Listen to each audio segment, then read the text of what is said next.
नमस्कार दोस्तों, मैं हूं आपका दोस्त संपत लोहार, एक और नए वीडियो के साथ, नई जानकारी के साथ। मित्रों, आज हम श्रीमद् भागवत कथा महात्म्य के बारे में जुड़ी हुई एक और कथा आपके बीच में साझा कर रहे हैं। वो है भक्ति महारानी की कथा। पिछले दिनों हमने आपको यह बताने की कोशिश करी थी कि किस तरह से गोकर्ण और धुंधकारी की कथा है और किस तरह से धुंधकारी प्रेत योनि से मुक्त हो जाते हैं। इसी तरह से हमने देखा कि किस तरह से देवताओं को भी दुर्लभ यह भागवत कथा नृत्य है, इसके बारे में बताया था। आज हम सुनेंगे श्रीमद् भागवत कथा से किस तरह से भक्ति महारानी प्रसन्न होती हैं, कि क्या है भक्ति महारानी की कथा। मित्रों, एक बार की बात है कि बद्रिकाश्रम में सनकादिक आदि मुनि भ्रमण कर रहे थे और मन में विचार था कि कोई ऐसा रसिक श्रोता मिल जाए कि जिससे भागवत कथा सुनाई जाए। तभी उनकी नजर नारद जी पर पड़ती है। नारद जी का मुंह एकदम लटका हुआ था, उदास थे, एक विचित्र भाव चेहरे पर थे, चिंता दिख रही थी। तब सनकादिक ऋषियों ने नारद जी से पूछा, हे नारद जी, आप इतने चिंतातुर क्यों हैं? आपका यह मुंह लटका हुआ क्यों है? आपका चेहरा तो ऐसा लग रहा है जैसे किसी कंजूस का सारा धन लूट गया हो। आखिर क्या बात है? तब नारद जी उनको बताते हैं कि मैं इस पृथ्वीलोक पर अलग अलग तीर्थों पर गया, अलग अलग जगहों पर गया कि कहीं शांति मिल जाए। मैं हरिद्वार गया, मैं कुरुक्षेत्र गया, मैं गोदावरी गया, मैं काशी गया, सभी जगह गया, लेकिन मुझे कहीं पे भी शांति नहीं मिली, कहीं पर भी शांति नहीं मिली। कलयुग के दुष्प्रभाव को देखता रहा कि किस तरह से कलयुग का दुष्प्रभाव इस लोगों को घेरे हुए हैं। लोग किस तरह से दान, तप, दया, शोच से परे हो गए हैं। इस तरह से उनको देखकर मैं जब भ्रमण करता रहा कि कहीं शांति मुझे मिले, तब मैं भटकता भटकता अचानक वृंदावन धाम पहुंचता हूँ। वृंदावन धाम में मैं देखता हूँ कि यमुना नदी के तट पर एक कोई सुंदर तरुणी बैठी है और जिसके पास दो पुरुष बेटे हैं जो बड़े बुजुर्ग लग रहे थे, पुरुष लग रहे थे, जो वृद्ध पुरुष बेटे हैं। मेरे मन में एक जिज्ञासा जागृत हुई और मैं उस तरुणी के पास गया और मैंने उससे पूछा कि तरुणी, तुम कौन हो? हे देवी, आप कौन हैं? और ये दोनों पुरुष जो आपके पास अचेतावस्था में पड़े हैं, वृद्ध हैं, ये कौन है? तब तब वो देवी मुझे कहती हैं कि ये दोनों मेरे पुत्र हैं। एक का नाम ज्ञान है और एक का नाम वैराग्य है, और मैं स्वयं भक्ति हूं। मेरा जन्म तो द्रविड़ देश में हुआ, मैं कर्नाटक में बढ़ी, फिर महाराष्ट्र पहुंचते पहुंचते मुझ पर निखार आया, और जब मैं चलते चलते गुजरात पहुंची तब मेरे अंदर बुढ़ापा आ गया और ये दोनों पुत्र इस तरह से बुढ़ापे में ग्रसित हो गए। लेकिन जब मैं चलते चलते यहाँ वृंदावन धाम में पहुंची तो मेरी ये भक्ति देवी कहती है कि जब मैं वृंदावन धाम में पहुंची, मैं जब इस वृंदावन में पहुंची तो मैं तो फिर से तरुणी हो गई, लेकिन मेरे ये दोनों पुत्र ज्ञान और वैराग्य आज भी वैसे ही वृद्ध अवस्था में है। और कितने दुख की बात है कि जिनकी माँ तो तरुणी लगती हो और जिसके दोनों पुत्र आज बुजुर्ग लगते हैं, वृद्ध लगते हैं। तब वो तरुणी यानी भक्ति नारद जी से कहती है कि आप तो ज्ञानी हैं, संत महापुरुष को मार्ग दिखाएं। अब किस तरह से इन दोनों ज्ञान और वैराग्य यानी दोनों मेरे पुत्र किस तरह से चेत अवस्था में आ सकते हैं, किस तरह से जागृत हो सकते हैं? तब नारद जी उन दोनों पुत्रों को यानी ज्ञान और वैराग्य को जगाने का प्रयास करते हैं। नारद जी कहते हैं, मैंने उनको जगाने का प्रयास किया, मैंने उनके कानों में गीता के श्लोक जोर जोर से पढ़े, मैंने वेदों के सूत्र पढ़े, मैंने वेदांत पढ़े, लेकिन वो पुत्र दोनों ज्ञान और वैराग्य चेत अवस्था में नहीं आए। थोड़ी देर जगते और फिर वापस लेट जाते। इस तरह से मैंने बहुत कोशिश करी, लेकिन वो ज्ञान और वैराग्य उसी अवस्था में रहे। वैसी चिंता में यहाँ पर आया हूँ।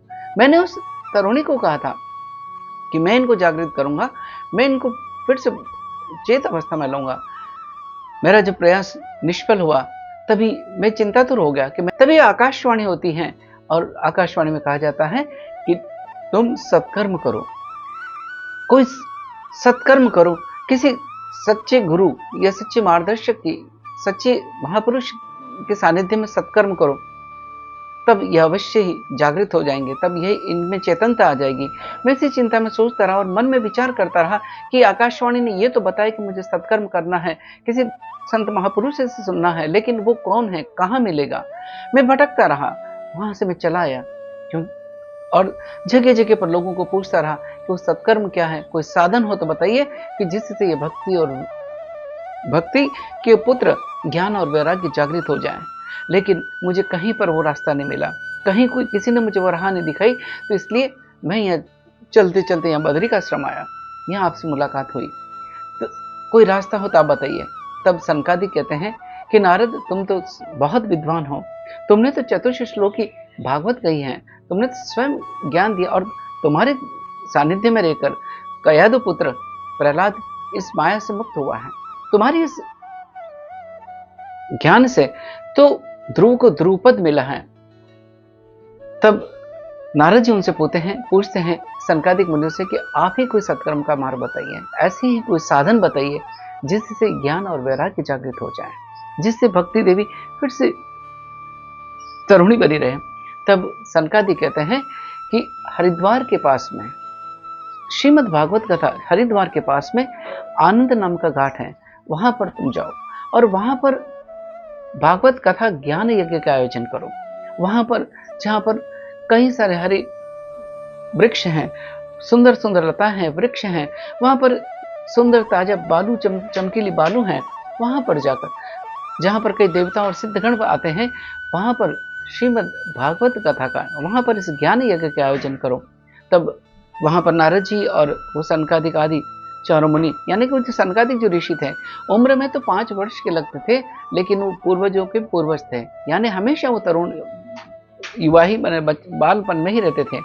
तब वो वहां पर हरिद्वार के तट पर आनंद नामक घाट के पास में पहुंचते हैं। नारद जी उनको सनकादिक ऋषियों के लिए इस श्रीमद् भागवत ज्ञान यज्ञ की कथा के आयोजन के लिए कथा का आयोजन करते हैं, और वहां पर सभी देवता गण आते हैं, सभी ऋषि गण आते हैं, वहां पर सभी लोग आते हैं, चाहे पाराशर हो, कश्यप हो, सभी ऋषिगण, भृगु ऋषि हो, चवन ऋषि हो, सभी लोग वहां आते हैं, सभी देवता गण आते हैं, और दूर दूर से चलकर गंगा गोदावरी सभी वहां आते हैं। और श्रीमद् भागवत कथा का जब आयोजन होने लगता है तो सभी लोग वहां आते हैं, और जब सनकादिक भागवत कथा करने लगते हैं, उस भागवत ज्ञान यज्ञ का आयोजन करते हैं और उसका महत्व बताते हैं कि किस तरह से इस श्रीमद् भागवत का महत्व है। कि जब भगवान श्री कृष्ण गोलोक जाने वाले थे और जब उद्धव जी को उपदेश देते हैं, तब उद्धव जी उनसे पूछते हैं कि इन कलयुग के दोषों से लोगों को कैसे मुक्ति मिलेगी, किस तरह से, क्योंकि कलयुग में, द्वापर, त्रेता, सतयुग में तो लोग ज्ञान तप साधना समाधि करते थे, लेकिन कलयुग ऐसा है जिसमें लोग इतनी देर सुन नहीं सकते, इतनी देर स्थिर बैठ नहीं सकते, तो इसका उपाय क्या हो सकता है। तब वो श्रीमद् भागवत की इस 7 दिन की कथा का महत्व बताते हैं कि 7 दिन के अंदर जो ज्ञान यज्ञ किया जाए, यानी 7 दिन के अंदर कथा का श्रवण किया जाए, तो उससे से लोगों की जो कलयुग के दोषों से मुक्ति मिलेगी, उनके भीतर भक्ति महारानी जागृत होगी। तो ये जब कथा सुनाने लगते हैं, और जब सनकादिक कहते हैं कि जब भगवान गोलोक जाने वाले थे और उद्धव जी को ये बात बताते हैं, तो उद्धव जी जब पूछते हैं कि कलयुग के दोषों से कैसे मुक्ति मिलेगी, तब भगवान स्वयं उस श्रीमद् भागवत में पधारते हैं या उसमें विराजित होते हैं, और फिर वहां से अंतर ध्यान हो जाते हैं, यानी अपनी सारी शक्तियां श्रीमद् भागवत को दे देते हैं। इस तरह से श्रीमद् भागवत कथा का महत्व बहुत है।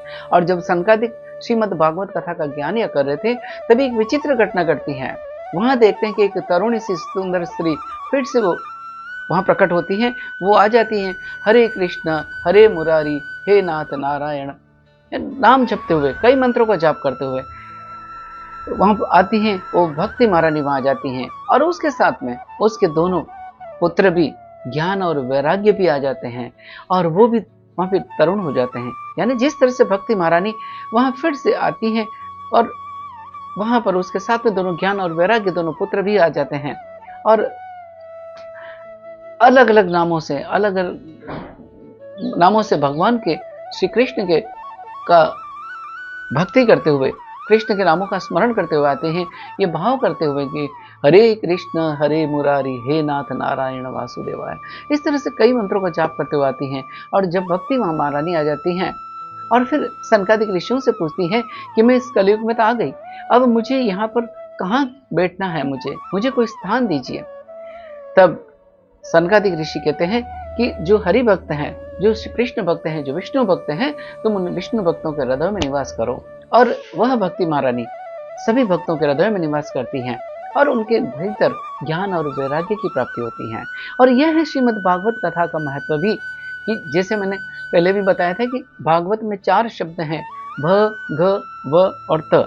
भ से भक्ति पैदा होती है, घ से ज्ञान मिलता है, व से वैराग्य आते हैं और तत् से तात्विक त्याग की भाव जागृत होते हैं। तो श्रीमद् भागवत कथा का महत्व बहुत है। और किस तरह से भक्ति महारानी भक्तों के दिलों में निवास करती हैं, भक्तों के हृदय में निवास करती है, यह कथा हमने आपके बीच में साझा करने का प्रयास किया। मित्रों, अगर आपको यह कथा अच्छी लगी है तो इस वीडियो को लाइक करें, शेयर करें, कमेंट करें। हम अपने धर्म से जुड़ें, सनातन परंपराओं से जुड़ें, ऋषियों के ज्ञान से जुड़ें और भारत को विश्व गुरु बनाएं। इसी के साथ आपके दोस्त संपत लाहौर का इजाजत दीजिए। जय हिंद, जय भारत, जय श्री कृष्ण। सबका मंगल हो।